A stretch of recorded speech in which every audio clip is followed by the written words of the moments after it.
Olá, meus queridos irmãos e irmãs.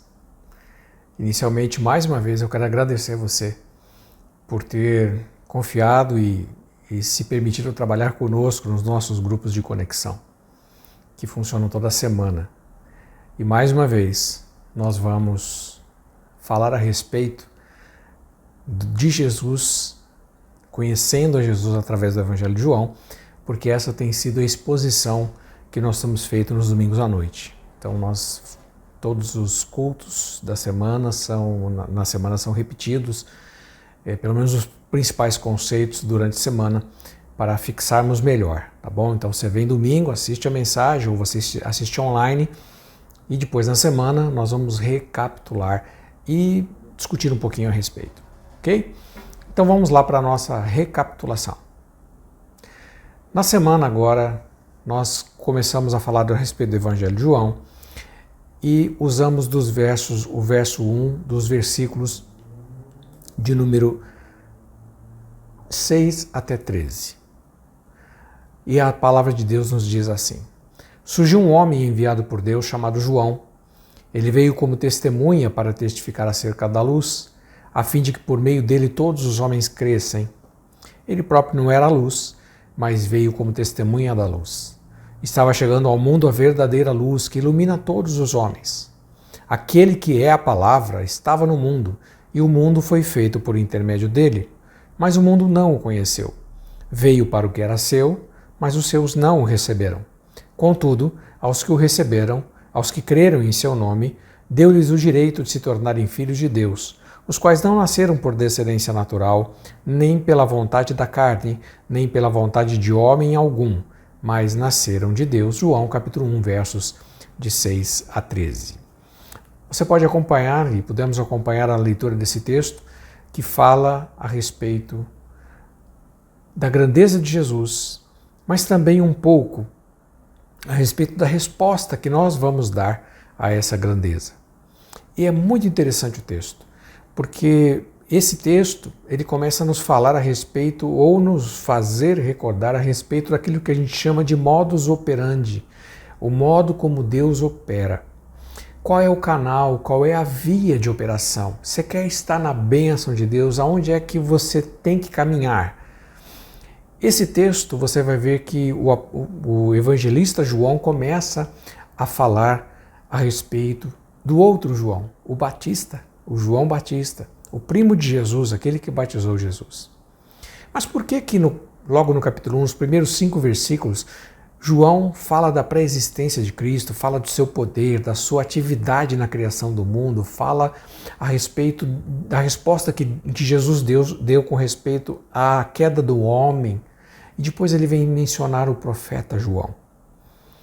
Aqui está realmente a forma como Deus opera. Deus opera através de coisas simples, de pessoas simples. Quem era João? João Batista era uma pessoa extremamente simples. Ele, diz a Bíblia, que vivia no deserto, se alimentava de peles, se alimentava de mel silvestre e de gafanhotos, se vestia com peles de animais. E provavelmente João Batista era um ermitão que vivia no deserto, como muitos grupos nômades viviam no deserto naquela época, e provavelmente João Batista era uma dessas pessoas, porque as pessoas iam ao deserto para ouvir o falar. Mas quem ele era? Depois nós vamos estudar um pouquinho a respeito de João Batista mais para frente, mas você vai perceber que ele era uma pessoa simples. Talvez olhando para ele ninguém desse nada para aquele homem que parecia meio hippie, meio fora da casinha. Ninguém talvez desse nada para ele. Mas Deus escolhe as coisas humildes e as pessoas humildes. E perceba que desde o início é assim. Deus escolheu João para ser o seu porta-voz, aquele que viria anunciar a chegada dele. Jesus nasceu numa manjedoura, num estábulo, e estava deitado numa manjedoura. Nasceu no lugar onde os animais vivem, estava deitado lá no comedouro, na manjedoura, onde os animais comem.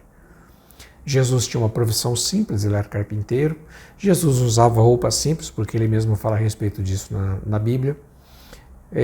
Jesus convocou 12 homens extremamente simples, metade deles eram pescadores, simples, e muitos e a maioria deles com pouca cultura, porque não pode se dizer que não tinha nenhuma, porque todo judeu desde criança era ensinado, mas eram homens que não continuaram seus estudos, tinham apenas o básico, mas eram pessoas simples. Foi com essas 12 pessoas simples que Jesus escolheu, foi com elas que ele começou a igreja.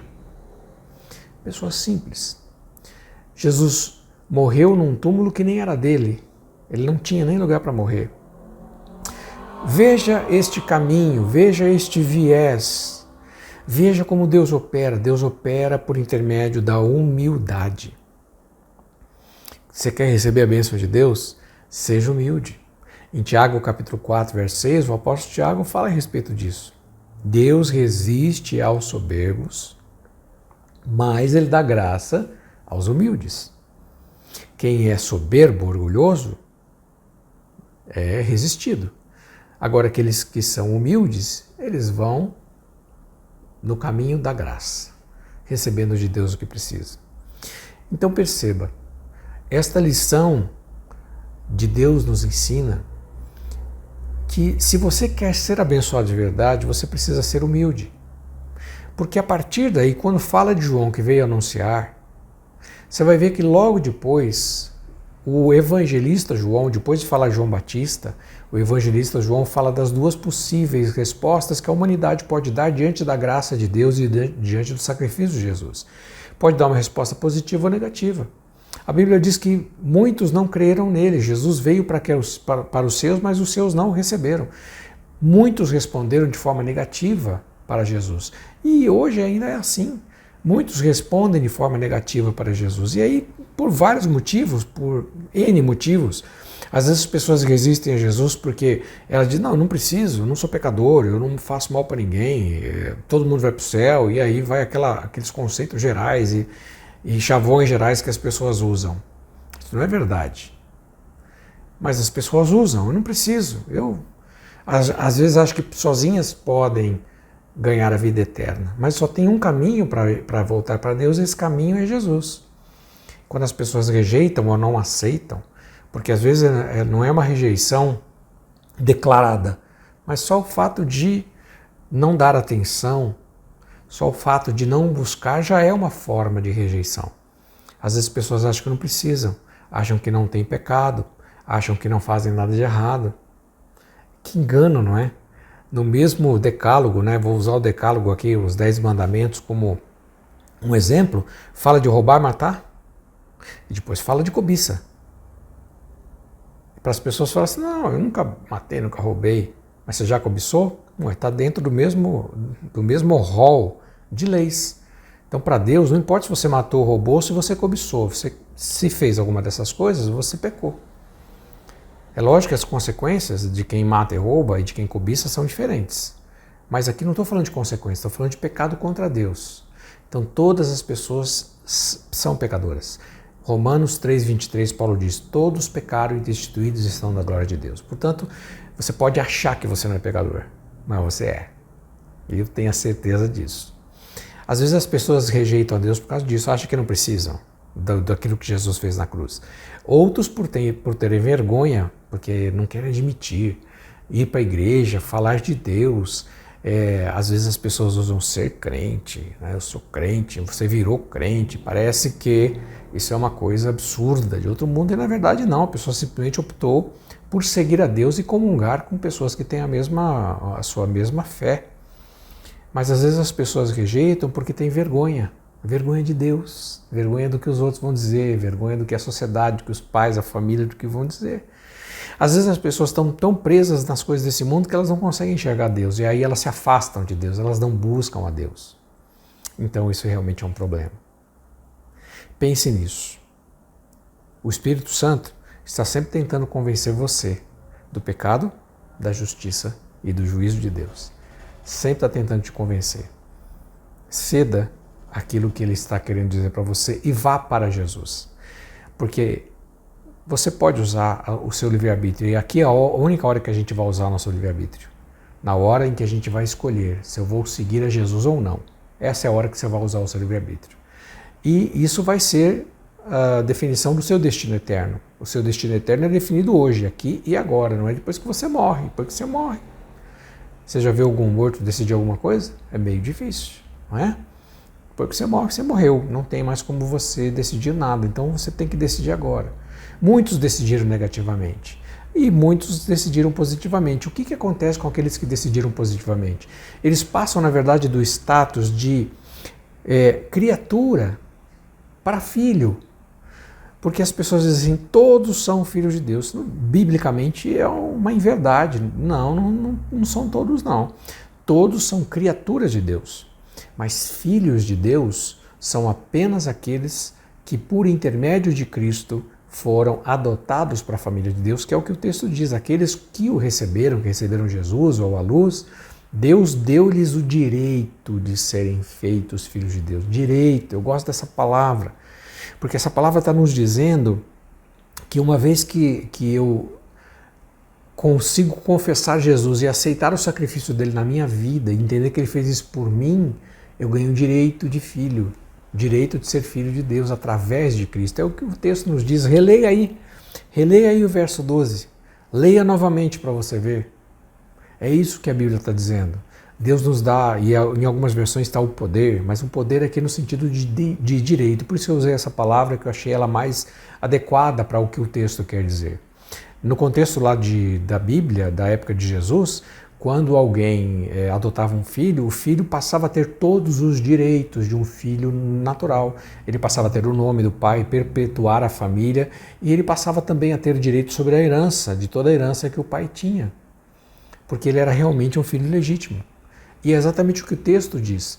Nós, quando confessamos a Jesus, quando nós aceitamos a luz, que é Ele, a palavra, Jesus, o Verbo encarnado, e nós o recebemos, nós ganhamos o direito de nos tornarmos filhos de Deus. E que coisa linda, não é? Se a sua resposta foi positiva, você hoje é filho, é filha de Deus. Se você ainda não tomou essa decisão, aproveite para fazer isso agora, ok? Muito bom. Nós vamos agora para o nosso quebra-gelo.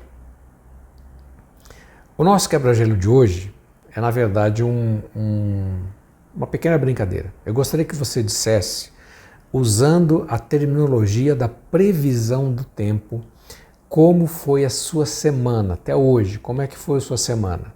7 dias para trás, vai? Como é que foi?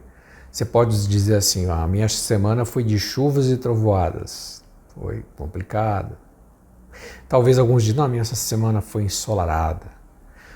Alguns podem dizer, foi parcialmente nublada. Outros dizem, não, a minha semana foi com cerração, com aquela neblina. Eu vou falar para você da minha semana. A minha semana foi de sol com algumas pancadas de chuva. Essa foi a minha semana. E qual foi a sua? Compartilhe aí no grupo, que daqui a pouquinho nós vamos fazer as 3 perguntinhas para você pensar.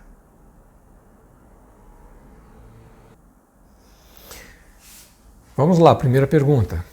Primeiro, vamos ler todos. Abra sua Bíblia aí ou pega no seu smartphone, Tiago capítulo 4, verso 6. Vamos ler esse texto. Leia o texto e responda, compartilhe entre vocês. Você já viveu alguma situação em que, por você ter sido humilde e não reivindicado o seu direito, você teve êxito naquilo que você fez? De repente você poderia ter dado aquela carteirada, mas você resolveu ser humilde e você teve êxito? Então, conversa entre vocês, eu gostaria que vocês compartilhassem a respeito. Segunda pergunta. Na verdade, não é uma pergunta, mas é um testemunho. Nos conte como foi a sua luta interior para aceitar o convite do Espírito Santo de seguir Jesus. Qual foi a sua luta?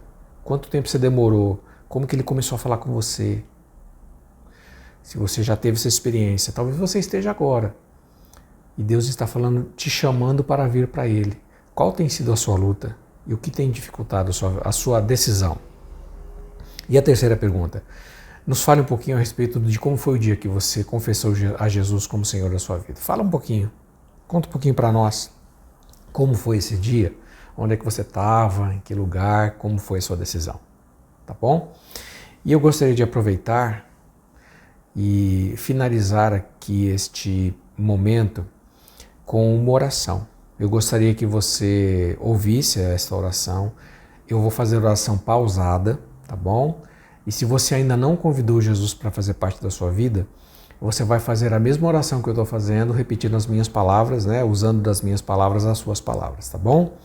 Então feche os seus olhos e diga assim: Senhor Jesus, eu te recebo como Senhor da minha vida. Eu confesso que a partir de hoje, todos os meus pecados, tudo que eu tenho cometido, estou pedindo perdão ao Senhor e confessando os meus pecados. Eu confesso a Jesus como Senhor da minha vida e quero viver debaixo do seu comando. Eu abro o meu coração e te convido para, a partir de hoje, fazer parte da minha vida e conduzi-la até a eternidade. Amém. Deus te abençoe e a todos vocês tenham um tempo precioso de compartilhamento e de reunião agora. Fiquem todos na paz do Senhor.